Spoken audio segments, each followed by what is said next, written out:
Small businesses have the opportunity to learn from professionals and from each other, and bringing those perspectives together is an important part of Inside the Vault, Enterprise Bank's new podcast series. What we specifically want to talk about in this episode is the restaurant and food service industry, which has, been severely impacted, even more so than most other small business industries, by the current COVID-19 pandemic. So what we want to do is get some perspectives from a couple of different viewpoints. One from a successful multi-restaurant owner, and one from Chuck Leyh, our president here at Enterprise Bank, who has a pretty good pulse for the small business community and the restaurants that we lend to or that we have in our portfolio.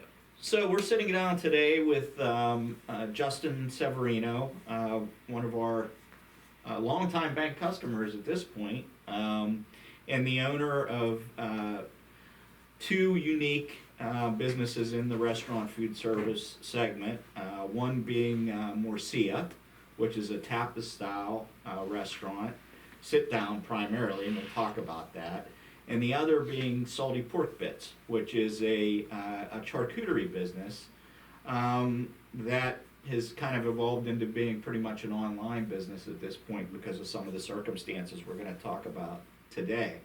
So as I understand it right now, and you can correct me if I'm wrong, as we sit here today, venues like yours that are doing indoor dining are limited to 50%, no alcohol after 10 p.m., no bar service, right? And if there's indoor alcohol served to your indoor dining customers, has to be with a meal. Yes. All right. Anything I missed there? No, that's about it. Okay. So what I really want to focus on in this discussion with you today is your thoughts being in the business, both pre-pandemic and now almost a year into kind of the restrictions, as to, what was done right and what was done wrong in terms of how leadership treated the restaurant industry. I think we can all agree the first couple of months, this was all a total unknown to everybody, and you have to balance. We needed to not do anything to figure it out. Yeah, right? So we needed to balance public health with what semblance of small business operations to sustain those businesses. Yeah. So, what do you think about the initial? I think maybe a good starting point would be to maybe I can give you what we did in that same timeline that you just explained. So we actually closed the business a couple of days before the governor closed us down, and at that point we had two other restaurants. We had my first restaurant that I opened was called Cure. It was and it was wildly successful for us, and we closed the restaurant and changed its concept from a full service restaurant to a private event space about a year before COVID happened. And we also had a restaurant inside of East End Brewery called Larder, right? Mm-hmm. So we had Morcilla, Cure, Larder, and then we had, at that point, Salty Pork Bits was a segment or a department of Morcilla. Mm-hmm. And it was only a salami subscription program that we shipped directly to your home. We did a little retail pop-up during the holidays that year. But we closed all of our restaurants a couple of days before the governor closed us. My wife was following coronavirus, I think, before anyone that I knew was even aware of it. So we had a meeting with our staff at Morcilla about a week before we closed, just to kind of take the temperature of our staff, right? Right. And I think that's a really important part of this conversation that we're not including in it. So let me just take a couple steps back, right? Sure. We closed. And by the way, Morcilla was taken off like a rocket at that point. Right? Morcilla is an animal. Yeah. That restaurant has operated at 100% capacity since the day it opened. Right. At the beginning of this thing, none of us knew what to think. Right. And so we just needed to know how everybody was feeling about it. And our staff has been so behind us, and they know how detrimental this is to my wife and I. Like, at the end of the day, for whatever it's worth, my whole livelihood is on the line here. If I fail to the greatest degree, I lose the home I live in, and they all know that. So, so when we made the choice to stay closed, because when we first closed, we did nothing, right, for 3 months. But what we did do, luckily, was we were able to push salty pork bits, right? So our concept or our plan for salty pork bits hasn't changed. We were just put in a position where we had to accelerate that process, right? And we didn't. And here's, the hard part about that is, like, in a normal world, I could get funding to do all the things that the business needs to grow. But now, I'm not even asking, Right. like, because it's not available. So, it made us really kind of appreciate our ability to hustle. Like, that's how I opened Cure Restaurant. No one would loan me $1. Mm-hmm. I refied my house. I sold a car. I borrowed some money from my dad. And then every dollar that I made after we opened, I put right back into the business until it became exactly what I wanted it to be. And, we've had some really great years since then. And I don't want to say I forgot that how capable I am or we are of the hustle. Yeah. But I immediately remembered that it's something I can do, and thank God. Because, it's very rewarding too. I don't, in a perfect world, I wish I wasn't having to do what I'm doing right now, but it's also incredibly rewarding. Yeah. So, and I'm not speaking as concerned as the restaurant industry, but what I saw from my seat lending to small businesses every day, it's still too early to see this with COVID, but what I saw in the Great Recession, which was 12 years ago now, is a lot of businesses innovated and cut fat and learned, because of a shock to their system, how to operate more efficiently. Do you see that coming on the other side of this? So you're talking about pivoting, reinventing. Or right? being more efficient. Being more efficient, all those things, 100%. Like, the being more efficient thing is a necessity, right? At some point you just see it, and I have no other option, right? Because I need to stay open. So I need to, what's the first thing that goes, right? To the second, to the third, to the fourth, right? Hopefully you don't have to get to the 10th, which is, but the other part of what you mentioned about the reinventing, the pivoting thing, like, I 100% agree. But the part of that is hard to swallow for a restaurateur is that costs money, right? So I don't care how successful you are as a restaurateur, unless you have, like, unlimited funds or a bunch of, like, investors that need to lose money behind you, which I don't, and I don't know, like, those restaurants do exist, but, like, when I say, like, and I'm not talking about a chain restaurant, but I'm talking about a mom and pop, which I am. Mm-hmm. And all of my friends that own restaurants are. I don't care how successful your restaurant is, you shut me down and I can stay open for like 2 months. How can you expect me to pivot? How can you expect me to reinvent myself when I have no resources? All the resources that I had, that every restaurateur like me had, vanished. Yeah. 100, and I understand it. Why would a bank loan me money for my restaurant right now? I'm not even going to ask. Yeah. I've talked to mine, but on the other hand, like, why would I borrow more money? Yeah. Right. I wrote a business plan. Right. I submitted it to this bank. Yeah. You guys approved it. Mm-hmm. We proved that business plan to work. You sure did. Right. Yeah. That's the hardest part. Yeah. Okay. And I know this is out of your control, but then the government is going to tell the bank, I need that money from that guy. And at what point do we say, hey, but that guy wrote a business plan. He proved it to work. That same business plan says that he can't pay you that. Yeah. It's just this so unrealistic. We have earned everything. Every opportunity that we have had, we've created for ourselves, and we've earned it, and we deserve it. But then this happens, which is totally out of our control, right. And we are the ones holding the ball. With all that being said, the other way that we're being made to feel in terms of, like, regulations and, like, how the government is, I feel like the government is putting literally public health in my hands. It's a good point. Right, because the government is saying, I'm not going to bail you out. I'm going to give you an opportunity to operate on a level that you'll lose less money. Because that 50% thing, it really only means like 35%. Right. Because stringing me along for another 8 months puts me out of business. Because you're just going to. Because I'm going to lose a couple $1,000s at best. I'm going to lose $5,000 to $10,000 a month. And where do you think that's coming from? It's already been 10 months. Whether you bleed out slowly or they cut your throat. Well, and here's the other thing. You want to loan me more money, but I know I know that loaning me more money, you're going to loan me more money so that I could just exist without profiting. Right. So loaning me more money, which creates more debt for the future, just puts me out of business in the future. Also, what does our economy look like in the future? Can you tell me that?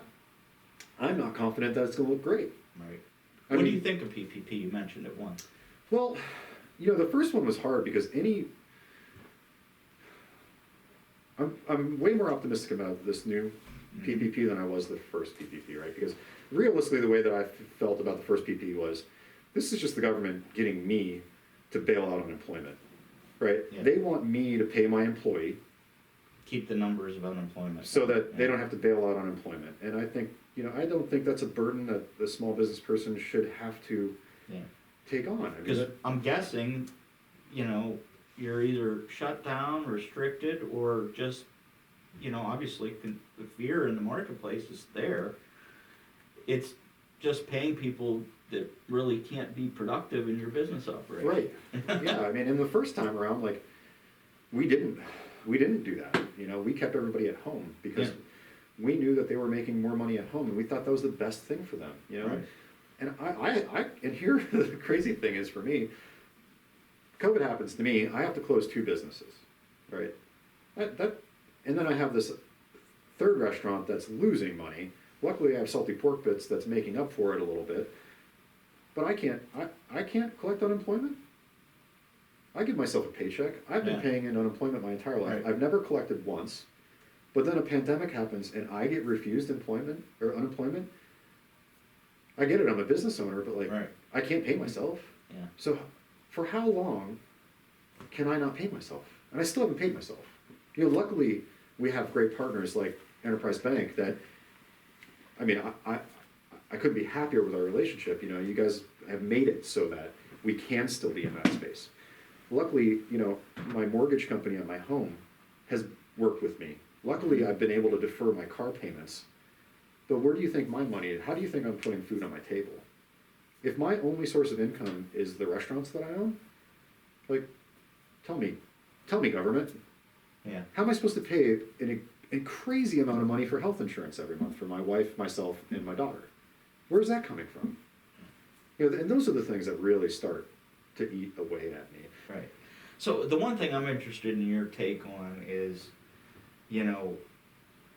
what this means long-term for the restaurant industry. Because, I've read some different studies about psychology of consumer behavior, and, there's some indications that if you change somebody's behavior patterns for 6 months, it takes years for them to return to their normal.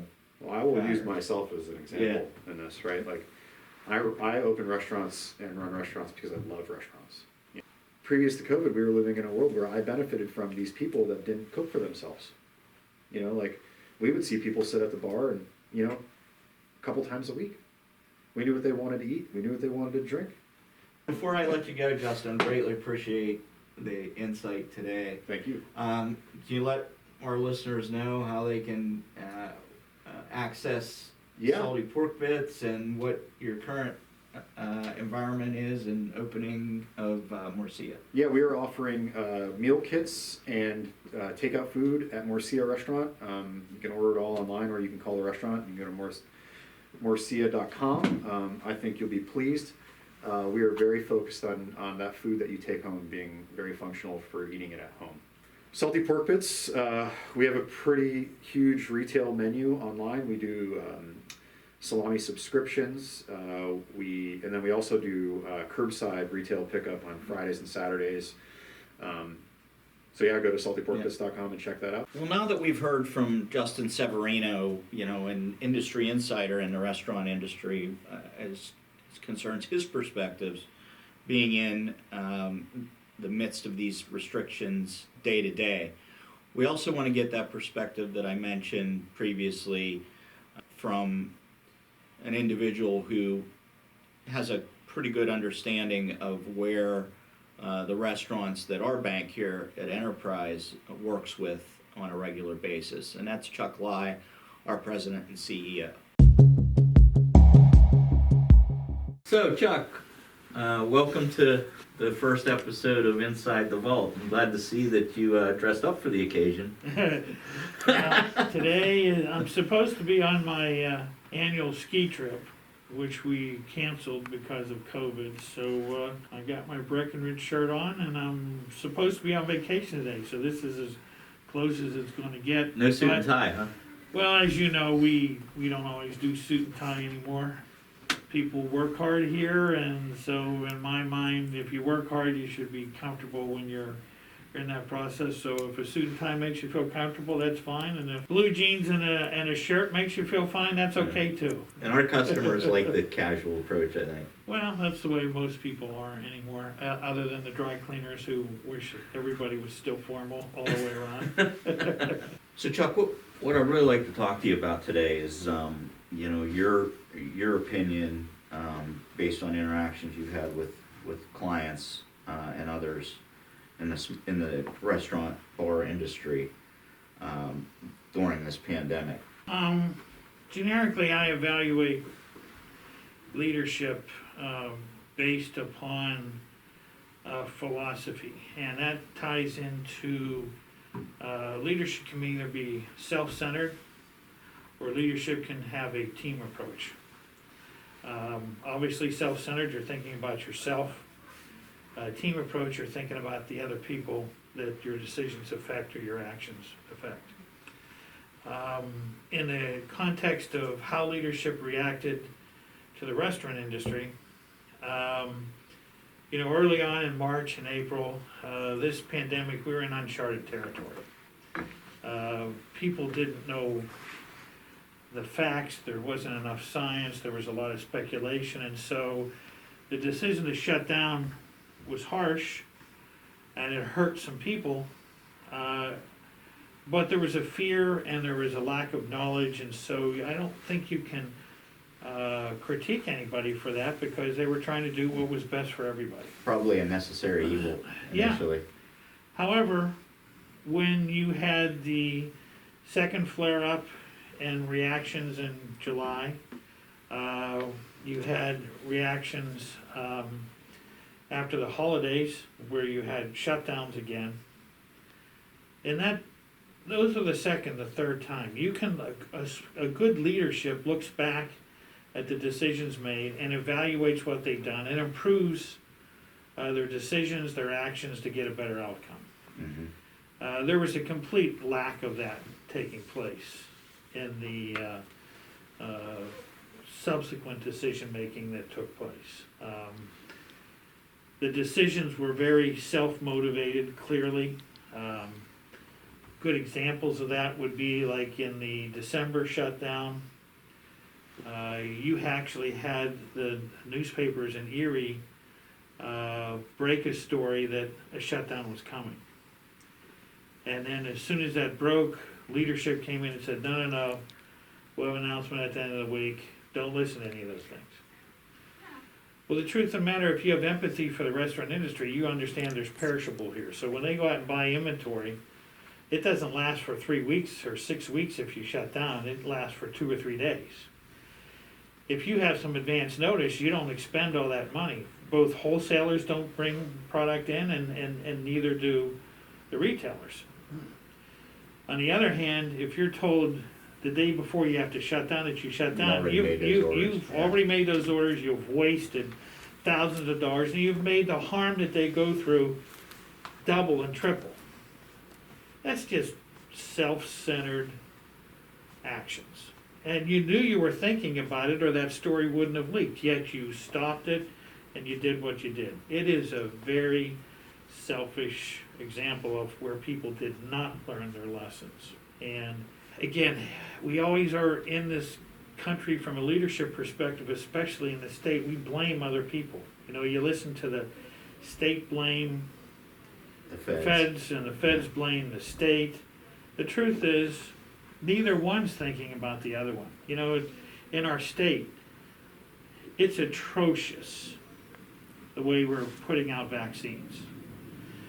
A week ago, I think we were rated 5 as far as the 5th state that had the 5th most deliveries, yeah. And we were 43rd in putting it in somebody's arm. And yet, instead of taking responsibility that you have screwed up your system, all as I hear is the federal government hasn't given me enough. And that's probably true, but you're not doing your job. Push it.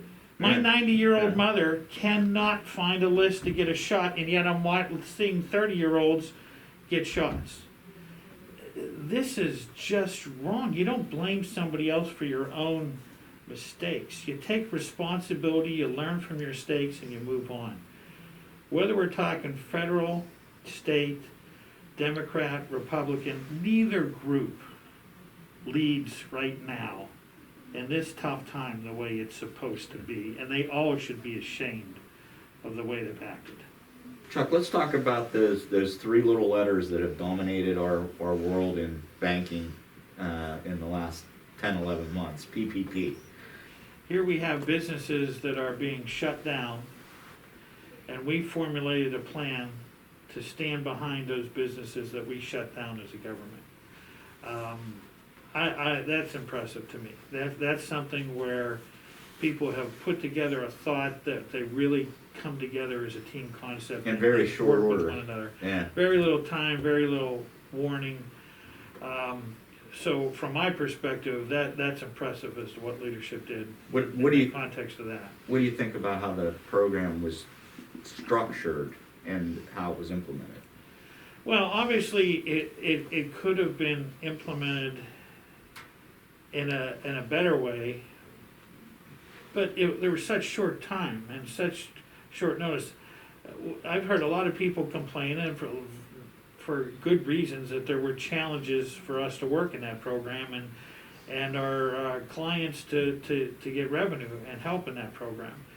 But all in all, when you consider the lack of time and how fast it came out and what we did, I think the first round, people worked really hard and it was a great idea. Now, where I have some reservations is in some of the design, especially after the Second first draw, round. the second draw, Yeah, yeah. because in the first round, not only were a lot of businesses harmed that have continued to be harmed, like the restaurant industry and whatever, but in many states, everybody that was non-essential got shut down. So this program was wide and it was encompassing, and it worked the way you would hope that it should. Now, with anything in leadership, when you do it the second time or the third time, you need to learn from your mistakes. And of course, there had to be mistakes putting it in so fast with such a short period of time. What we've done in the second round is now we're helping people that don't need help because of not the best design. And the people that really do need the help are not getting the sufficient amount of the aid to really help them the way they should be helped. We have industries that the way they've done this calculation, where it's a 25% reduction in a quarterly revenue stream, well, almost everybody got hit in the second quarter because that's when all these shutdowns were going on. And we already did a round of aid to help for that quarter. Now, really what this aid should be designed is to be helping people that had a rough time in the third quarter and the fourth quarter. Still, today. Well, we have clients that were, quote, helping, that in the third quarter and the fourth quarter, they had the most profitable quarters they've ever had because of the pent-up demand from being shut down in the second. And when you look at the year, they've had the best year ever on their books. And then the restaurants who need the aid, who have gone through hell for 9 months now, they're getting like 1/2, 1/3 of what they really need to keep themselves above water. Now, that's selfishness, and it's, there you get, all the selfish interests come together. Instead of designing and modifying what's being done to be better, the selfishness comes in place, and now people are getting benefits that don't deserve it. And I fail to understand with any little bit of common sense how these tests can be put in this way where you really made a mistake and missed a boat. This is selfishness and lobbying coming in to do things that are just totally inappropriate. I think government's been approaching it as if there's a recession going on in every segment of business, and it's really not. There's like everything, winners and losers. There's been some big winners. My 90-year-old mother, who's on Social Security, financially, my father, everybody's taking care of her. She gets a check. She gets aid. She personally looked at this and said, this is wrong. Now my great-grandchildren have to pay this back someday for me getting something that I don't need. I haven't been hurt by COVID. It's wrong. Now, you can design things like that. When a lot of our restaurateurs, when they were calling people back, people to some extent, and a lot of the industry didn't want to, they weren't coming back because they were making more money on unemployment than they were working. Well, that motivates you not to come back to work.